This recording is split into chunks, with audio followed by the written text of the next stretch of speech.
Halo semuanya, baik lagi dengan saya Stephen Manuel. Jadi di sini saya ingin menjelaskan mengenai fundamental C++ kembali dengan dalam mata kuliah praktikum kalkulasi pemrograman. Di sini sebelumnya perkenalkan, nama saya Stephen Manuel dengan NIM 3 digit terakhir 074 dari Teknologi Rekayasa Otomasi Sekolah Vokasi Departemen Teknologi Industri Universitas Diponegoro. Di sini tanpa langsung lama kita langsung aja masuk ke dalam isinya. Di sini ya pertama-tama kita ada daftar isi. Yang pertama itu ada kita akan membahas variabel, yaitu yang pertama ada variabel, yang kedua itu ada tipe data, yang ketiga itu ada konstanta, setelah itu ada array, lalu input atau output mengguna fungsi, scope variabel, dan contoh aplikasinya. Maksudnya kita masuk ke dalam variabel. Variabel. Variabel itu adalah tempat penyimpanan data dalam memori yang memiliki nama dan dapat diubah nilainya selama program berjalan. Nah, karakteristik variabel sendiri yaitu harus memiliki nama yang unik, memiliki tipe data tertentu, dapat menyimpan nilai yang sesuai dengan tipe datanya, dan nilai dapat diubah selama program berjalan. Ya, contoh deklarasi variabelnya itu seperti ini. CPP integer age itu ada 20 dan double height-nya itu ada 175 dan grade-nya A. Nah, jadi variabel yang di sini digunakan yaitu variabel integer, variabel double, double itu untuk bilangan desimal, dan variabel karakter, dan variabel boolean. Lalu kita masuk dalam penjelasannya. Apa aja sih dari variabel itu fungsinya? Yang pertama itu variabel integer terlebih dahulu, yaitu untuk menyimpan bilangan bulat, dan variabel double menyimpan bilangan desimal, variabel char itu untuk char itu atau karakter menyimpan satu karakter, yaitu boolean, yaitu untuk menyimpan nilai true atau false. Nah, kita masuk ke dalam tipe data. Nah, tipe data yaitu menentukan jenis data yang dapat disimpan dalam variabel dan operasi yang dapat dilakukan padanya. Dan tipe data dasar dalam C++ yaitu ada tipe tipe ukuran tentang nilai dan contohnya. Di sini saya sudah mengambil tipe datanya itu ada integer. Integer itu berukuran 4 byte dan tentang nilainya itu adalah -2, 147, 483, 648 hingga 2, 147, 483, dan 647. Contohnya seperti integer age sama dengan 20. Lalu kita masuk ke dalam tipe data double yang berukuran 8 byte. Dan di sini rentang nilainya yaitu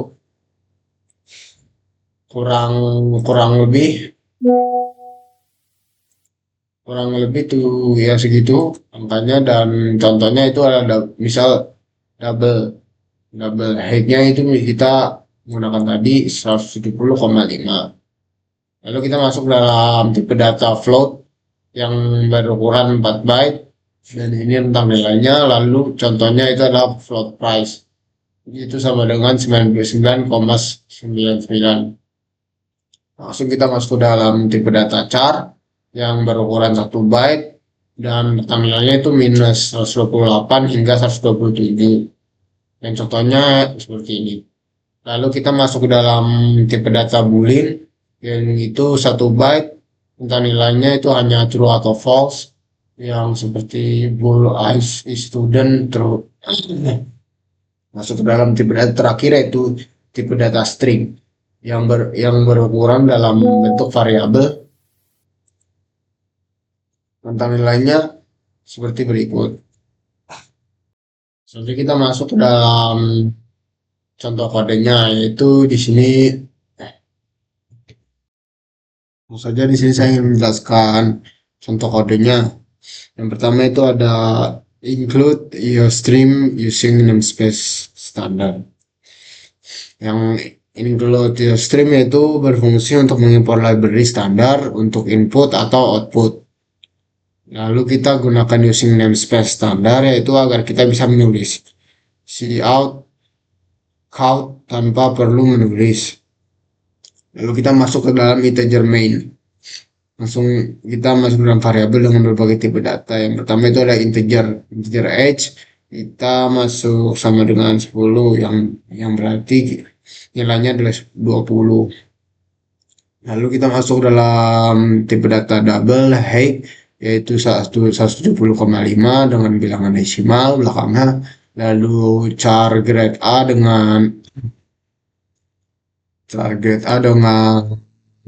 karakter A, menyimpan karakter A, lalu boolean itu untuk student dengan menyimpan data true, dan string name dengan menyimpan variabel body. Dan di sini count di sini digunakan untuk mencetak layar, dan NDL sini membuat baris baru. Output dari seluruh ini nanti akan seperti nama, budi, dan umur 20, dan mungkin nama budi umur 20, tinggi 170,5 dan kelas A, lalu apakah dia siswa, jawabannya true. Dan untuk mengakhiri program kita menggunakan return. Nah, kita masuk langsung ke dalam konstanta. Konstanta adalah variabel yang nilainya tidak dapat diubah setelah dideklarasikan. Konstanta digunakan untuk nilai yang tetap dan tidak berubah. Nah, cara membuat konstanta itu sendiri menggunakan kata kunci consta sebelum tipe data, const sebelum tipe data. Nah, di sini ada contoh kodenya yaitu const double pi sama dengan 3, ini pi ya, pi dalam jika kalian tahu pi do 27 ya seperti ini. Lalu kita masuk ke dalam konstanta integer max size sama dengan 100, konstanta string up underscore name itu my application. Nah, keuntungan menggunakan konstanta. Keuntungan dalam menggunakan konstanta sendiri yaitu untuk mencegah perubahan nilai secara tidak sengaja, membuat kode lebih mudah dibaca dan mudah dipahami, memudahkan maintenance jika perlu mengubah nilai cukup di satu tempat.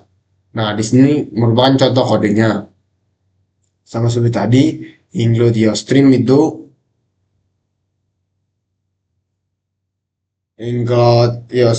untuk mengimpor library standar untuk input atau output. Lalu kita masuk ke dalam using namespace agar kita bisa menulis cout tanpa perlu menulis std titik dua kali dengan cout dengan count. Lalu di sini kita masuk dalam konstantanya itu konstanta double pi 3,419. Lalu penggunaan konstantanya yaitu dengan double radius 5. Dia double radius itu untuk seperti di sebelumnya. Di sini double digunakan untuk menyimpan kata desimal dengan radius 5,0 yaitu 5 dengan double areanya itu area dan rumusnya itu pi dikali radius, dan di sini dia akan mencetak area lingkungan dengan radius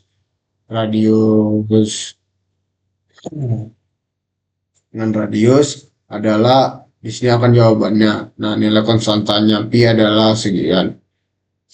Dan jika pi sama dengan 3,14 error, konstanta tidak dapat diubah. Dan return itu adalah untuk mengakhiri program. Lalu kita lanjut ke dalam array. Array adalah struktur data yang menyimpan sekumpulan data dengan tipe yang sama dalam memori yang berurutan. Nah, karakteristik array sendiri yaitu memiliki elemen yaitu elemen memiliki indeks mulai dari 0. Ukuran array dapat ditentukan saat deklarasi array statis. Menggunakan vektor, untuk array dinamis, ukuran dapat diubah. Lalu array statis, lalu ada yang pertama itu ada array statis. Deklarasi dan inisialisasinya yaitu integer numbers 5. Di sini ada 5 angka berurutan 10, 20, 30, 40, 50. Atau kita bisa menggunakan integer number 5 atau deklarasi tanpa inisialisasi. Nah, seperti ini, menambah elemen hanya pada saat inisiasi atau mengubah nilai. Contohnya seperti number 0 sama dengan 10. Tetapkan nilai ke indeks 0. Lalu number 1 sama dengan 20 menetapkan indeks ke dalam 1 seperti sebelumnya.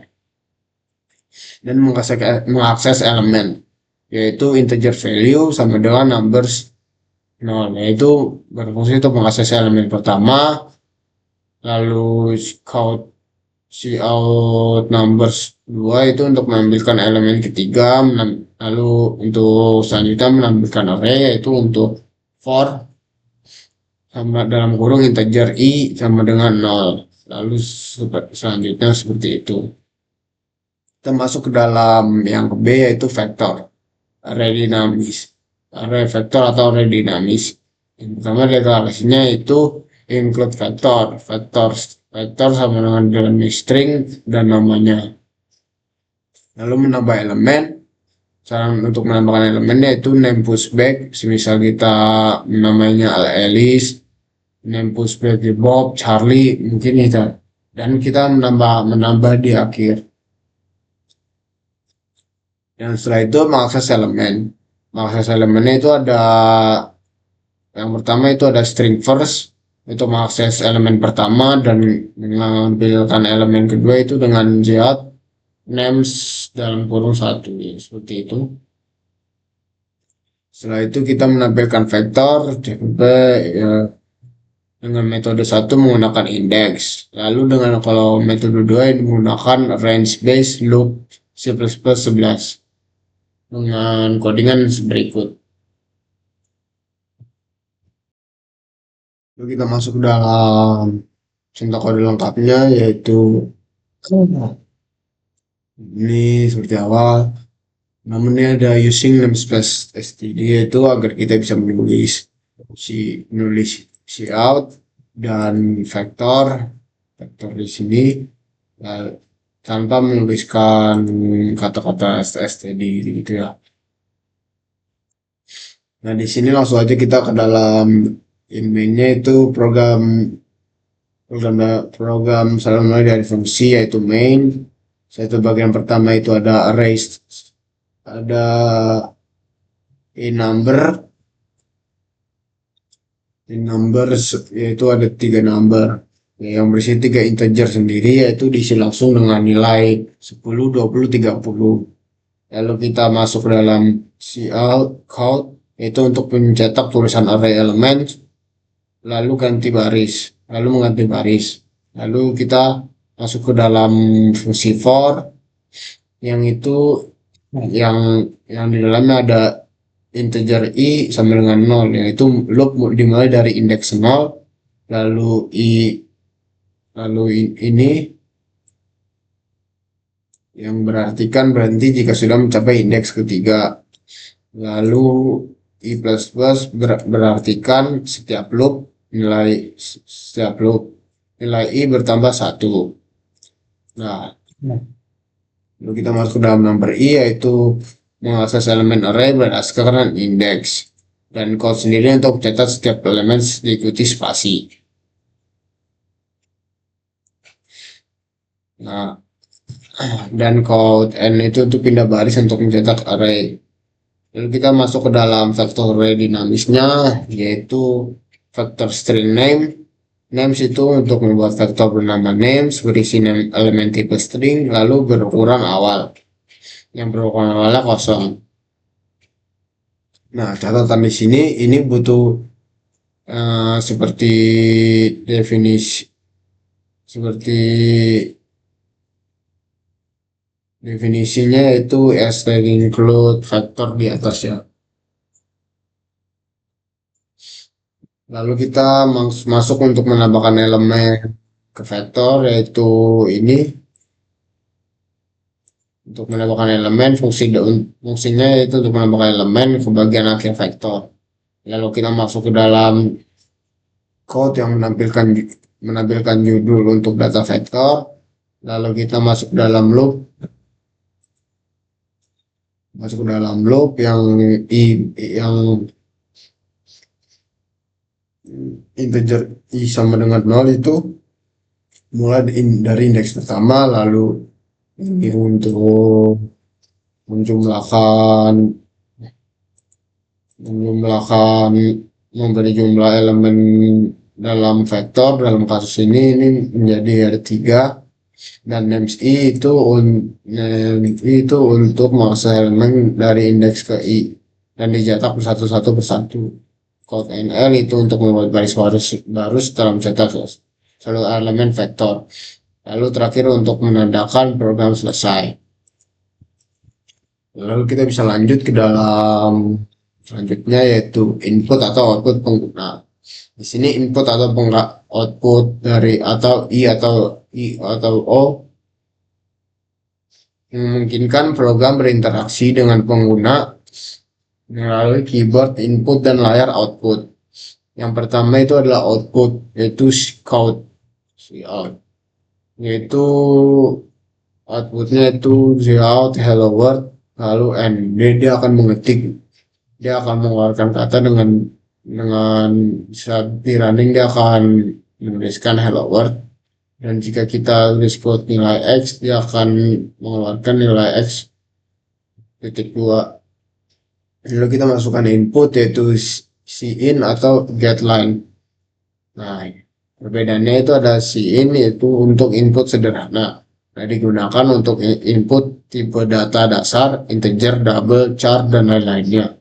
Berhenti membaca pada spasi atau nilai. Nah, contohnya itu seperti ini. Integer age, put enter your age. Cin sama dengan age-nya. Dia akan menginputkan age. Kita akan disuruh menginput nilai umur kita. Lalu yang kedua itu adalah getLine untuk input string, yaitu digunakan untuk input string yang mengandung spasi, membaca seluruh baris hingga new line. Contohnya itu seperti string name, cout, yaitu outputnya enter your full name, dan getLine-nya misal enter your full name, misal nama saya Steven spasi Immanuel. Dia akan menginput nama kita.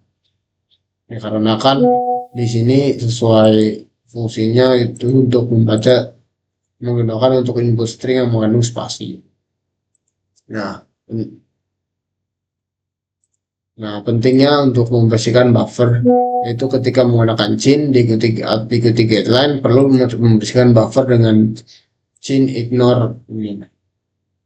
Seperti ini, integer age, string name, itu integer age, lalu untuk membersihkan buffer sebelum getLine. Lalu setelah itu enter your full name ini. Nah, kita masuk ke dalam contoh kode lengkapnya. Langsung aja kita masuk ke dalam contoh kodenya, yaitu pertama ada ini nomor seperti yang tadi, lalu kita masuk ke dalam integer age yang menyimpan usia dalam bilangan bulat, lalu string name-nya menyimpan nama lengkap dalam bentuk teks. Lalu bagian pertama itu input menggunakan cin, yaitu code untuk mencetak mencetak tulisan. Lalu cin x menerima input agar spasi pertama saja, sampai spasi pertama saja. Nah, jadi dia hanya menginput satu spasi pertama saja. Lalu contohnya semisal kita memberikan angka 19, dia akan outputnya akan keluar kita ada 19.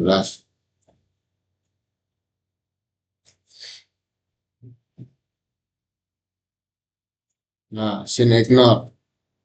Kenapa harus ada scene ignore? Dan dijelaskan. Nah, karena ketika kita menekan enter setelah masukkan angka, enter itu akan tersimpan di buffer input. Nah, jika tidak dibersihkan, getLine akan membaca enter tersebut menjadi input kosong. Dan ignore digunakan untuk menghapus enter yang tersisa di buffer sehingga getLine dapat bekerja normal. Kita masuk dalam cout yaitu enter your full name.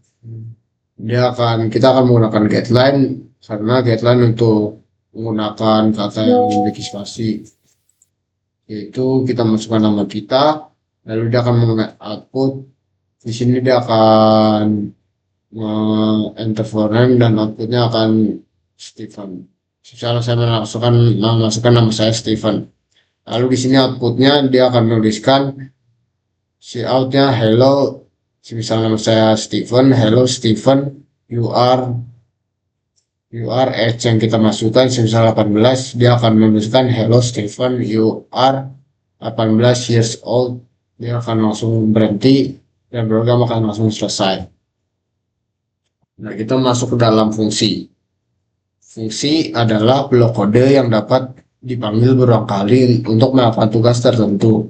Fungsi membantu dalam modularitas kode, reusability, dapat digunakan kembali, memudahkan debugging, dan maintenance. Nah, fungsi sederhana tanpa parameter dan return, yaitu void grade seperti ini. Nah, dan in main grade memanggil fungsi return null. Yang ke B itu adalah fungsi dengan parameter. Parameter memungkinkan fungsi menerima data dari pemanggil seperti void grade, string name, cout, hello, name, dan end. Seperti ini memanggil dengan parameter. Lalu yang ketiga itu ada fungsi dengan return value. Fungsi dapat mengembalikan nilai menggunakan kata kunci return, yaitu integer add numbers in A, integer B, lalu return A plus B, lalu integer main, integer result, add numbers 5,7, 5 sampai 5 dan 7, dan hasil penjumlahannya dia akan langsung resultnya akan langsung di sini muncul. Lalu kita masuk ke dalam fungsi dengan parameter dan return, yaitu kombinasi parameter dan return value untuk fungsi yang lebih kompleks seperti ini. Kalau kita masuk dalam fungsi dengan parameter return, yaitu integer add numbers, integer A dan integer B untuk menyimpan data integer, yaitu misal kita menginputkan 10 dan 20, dia akan returnnya ditambah B. Lalu multiple integer, yaitu multiple integer untuk mengkali, dan lalu integer x, misal kita masukkan integer x itu 5 dan y 7. Integer add numbers, dia akan menambahi add numbers untuk menambahi dan multiply untuk mengkali, dan di sini akan keluar outputnya. Lalu kita masuk ke dalam jenis fungsi. Jenis fungsi yaitu ada jenis fungsi sederhana, fungsi dengan parameter, dan fungsi dengan return, dan fungsi lengkap. Fungsi sederhana sendiri itu tidak memiliki parameter, tidak memiliki return, dan contohnya itu ada void grade. Lalu fungsi dengan parameter yaitu memiliki parameter dan returnnya tidak ada, lalu void grade dalam kurung string name. Lalu fungsi dengan return tidak ada parameternya dan ada returnnya, yaitu integer age contohnya. Fungsi lengkap yaitu jenis fungsi lengkap yaitu ada parameter dan juga memiliki return, dan integernya contohnya itu integer add, integer A, dan integer B. Nah, lalu kita masuk ke dalam scope variabel lokal dan global. Scope menentukan di mana variabel dapat diakses dalam program. Yang pertama itu variabel lokal yang dideklarasikan di dalam fungsi atau blok kode, hanya dapat diakses dalam fungsi atau blok tersebut, lalu hancur setelah fungsi selesai dieksekusi. Yang ke B itu adalah variabel global. Dideklarasikan di luar semua fungsi, dapat diakses dari mana saja dalam program, dan tetap saja ada di dalam program berjalan. Contoh kodenya nih.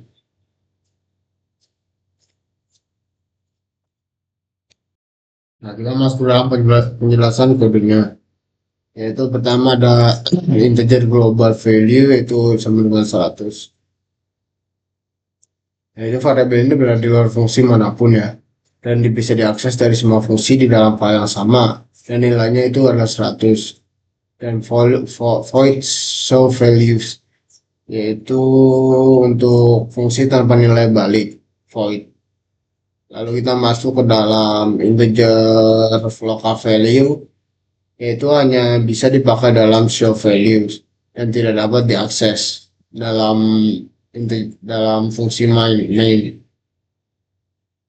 Lalu yang kita masuk dalam cout yaitu berfungsi untuk mengakses variabel global dan tetapi variabel global tidak boleh disamakan dengan variabel lokal fungsi ini mengakses global value secara langsung. Dia akan mengamputkan ini local value yang fungsi dan global value dari fungsi. Ini integer mainnya, dari mainnya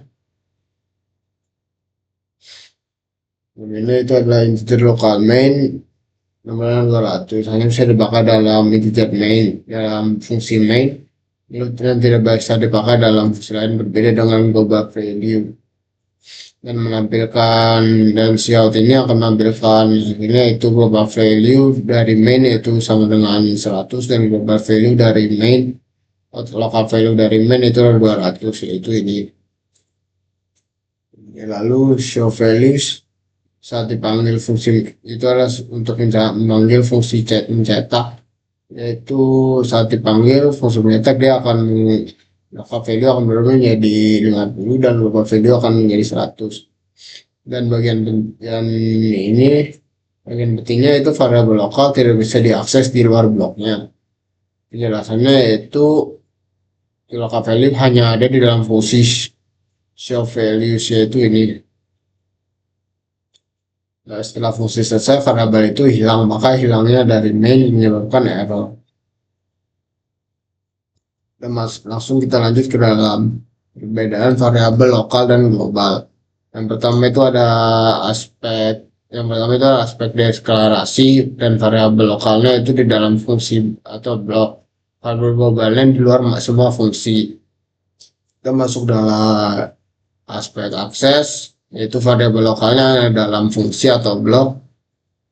Variabel globalnya di mana saja dalam program. Nah, kita masuk dalam aspek lifetime yaitu variabel lokal selama fungsi masih berjalan dan variabel globalnya itu selama program berjalan.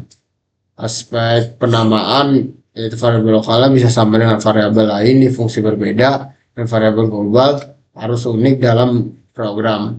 Yang terakhir yaitu aspek rekomendasi. Variabel lokalnya itu digunakan untuk data sementara dan variabel globalnya hanya untuk data yang benar-benar diperlu akses global.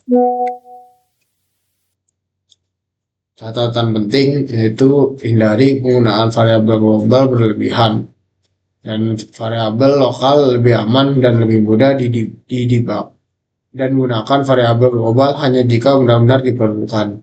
Dan contoh aplikasinya itu konversi suhu. Program untuk mengkonversi suhu untuk antara Celsius ke Fahrenheit. Seperti penjelasannya rumus Celsius ke Fahrenheit itu ada Fahrenheit sama dengan Celsius dikali 9,5 dan lalu dalam kurung ditambah 32. Rumus Fahrenheit ke Celsius yaitu Celsius sama dengan Fahrenheit dikurangi 32 setelah itu dalam kurung dikali 5/9. Contoh kodenya yaitu seperti ini. Kita menggunakan fungsi integer double yaitu untuk menggunakan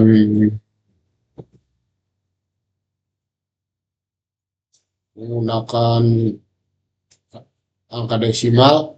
Setelah itu return Returnnya kita menggunakan C kali 9/5 ditambah 32.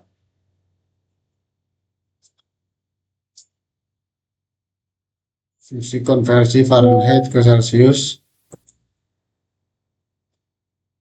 Celsius double to Celsius double F. Returnnya itu adalah F minus 32 dikali 59. Nah, ini adalah fungsi konversi Fahrenheit ke Celsius. Kalau kita masuk ke dalam fungsi mainnya yaitu double Celsius menggunakan integer Celsius dan integer choice-nya. Dan ini akan menampilkan konversi suhu. Yang pertama Celsius ke Fahrenheit, dia akan menampilkan angka Celsius ke Fahrenheit, dan yang kedua itu Fahrenheit ke Celsius, dia akan menampilkan. Lalu kita disuruh pilih pilihannya itu di sini dan dia akan langsung menampilkan. Lalu di sini menggunakan if choice, memasukkan suhu dalam Celsiusnya, kita memasukkan menginput berapa Celsius, lalu dia akan mengoutput Fahrenheitnya segini itu Fahrenheit Celsius menjadi seperti ini, sama seperti yang dua. Masukkan suhu dalam Fahrenheit, dia akan mengasukkan suhu dari Fahrenheit, masukkan suhu untuk Fahrenheit dan Celsius, dia akan mengkonversi ke dalam Celsius. Seperti yang tadi, pilihan tidak valid jika itu tidak sebelumnya. Nah, penjelasan kodenya itu fungsi itu Fahrenheit menerima Celsius dan mengambilkan Fahrenheit. Lalu yang kedua itu fungsi itu Celsius menerima nilai Fahrenheit dan mengembalikan Celsius. Yang ketiga itu program meminta input dari pengguna untuk memilih jenis konversi. Yang keempat itu berdasarkan pilihan program memanggil fungsi yang sesuai. Dan yang kedua itu ada kalkulator sederhana yang sebelum kita gunakan. Di sini ada ini, kalian bisa membaca, mungkin bisa selalu menjelaskan saja kodenya, yaitu program menerima dua bilangan A dan B dan operatornya itu OP, dan menggunakan switch case untuk memilih operasi berdasarkan operator. Untuk operasi pembagian dilakukan mencetak pembagian 0 untuk mencegah error. Jika operator tidak valid, maka harus ada error. Dan ini adalah hasil codingannya. Kalian bisa lihat di sini menggunakan in dan integer double dan char karakter. Kemudian menggunakan case, break menggunakan jeda, lalu ini. Lalu kita yang ketiga itu pengelolaan data mahasiswa. Program untuk mengelola data mahasiswa menggunakan structure atau struct dan vector. Penjelasannya itu menggunakan struct untuk menyimpan data mahasiswa, nama, umur, dan GPA itu adalah IPK. Dan lalu menggunakan vector untuk menyimpan multiple mahasiswa. Yang ketiga itu menerima input data dari pengguna. Yang keempat itu mengumpulkan data semua mahasiswa. Contoh kodenya seperti berikut. Langsung saja penjelasan kodenya, yaitu untuk struct sudden, yaitu untuk mendefinisikan seluruh data untuk menyimpan informasi mahasiswa. Yang pertama itu nama kita menggunakan integer string, kita menggunakan nama itu menggunakan integer string, yaitu untuk menyimpan nama, lalu integer untuk menyimpan umur, dan double untuk menyimpan IPK. Vector suddennya itu untuk menyimpan kumpulan data mahasiswa secara dinamis, lalu input datanya itu loop untuk menerima input sebanyak jumlah mahasiswa. Setiap iterasi membuat objek student baru, data diisi melalui input pengguna, objek ditambahkan ke vektor menggunakan pushback. Menampilkan data menggunakan range based loop untuk iterasi, menampilkan semua data mahasiswa ke dalam tabel.